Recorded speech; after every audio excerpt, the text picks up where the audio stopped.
মৰমৰ ছাত্ৰ ছাত্ৰীসকল, আহা আজি আমি তোমালোকৰ গণিতৰ ৩ নম্বৰ পাঠ কালি আৰু পৰিসীমাৰ পাঠটি অলপ আলোচনা কৰোঁ। এই পাঠটিৰ মূল উদ্দেশ্য হৈছে তোমালোকক বৰ্গ, আয়ত আৰু ত্ৰিভুজৰ কালি পৰিসীমা কিদৰে উলিয়াব পাৰি সেই বিষয়ে অনুশীলন কৰিবলৈ দিয়া হৈছে।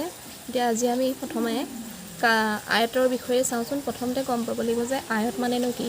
এইটো এটা মই বনাইছোঁ চোৱা, এইটো এটা আয়ত। কিদৰে গম পালোঁ এইটো আয়ত? কাৰণ ইয়াৰ বিপৰীত বাহু দুটা সমান, গম পাইছানে?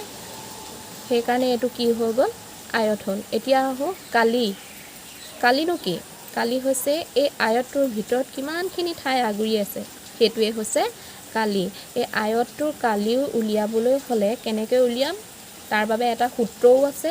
আৰু সূত্ৰ নোহোৱাকৈও তোমালোকে এটা পদ্ধতিত উলিয়াব পাৰা। কেনেকৈ উলিয়াব পাৰা? এইফালে কি দিয়া আছে? 5 চেণ্টিমিটাৰ। 5 চেণ্টিমিটাৰ অৰ্থাৎ প্ৰতিটো ঘৰক 1 চেণ্টিমিটাৰকৈ আমি 5টা ঘৰ বনাই ল'ব লাগিব। তেনেদৰে এইফালে কিমান আছে? 3 চেণ্টিমিটাৰ। তেনেকৈ 1 চেণ্টিমিটাৰকৈ 3টা ঘৰ বনালোঁ। গোটেইকেইটা ঘৰ বনোৱাৰ পিছত মুঠ ঘৰ কিমান পালোঁ চোৱা? 15টা পালোঁ। অৰ্থাৎ এই আয়তটোৰ কালি হৈছে 15 বৰ্গ চেণ্টিমিটাৰ। এতিয়া আহিল বৰ্গ শব্দটো ইয়াত নাই, কিন্তু কালি যেতিয়া উলিয়াবলৈ দিয়া হয় তেতিয়া পোৱাৰ পিছত আমি এককৰ আগত এই বৰ্গ শব্দটো লিখিব লাগে, কাৰণ ইয়াৰ ভিতৰৰখিনি কথা কৈছে। সেইটো কাৰণে বৰ্গ শব্দটো ইয়াত লিখিবলগীয়া হয়। এতিয়া আহোঁ সূত্ৰটোলৈ। সূত্ৰটো কি জানানে?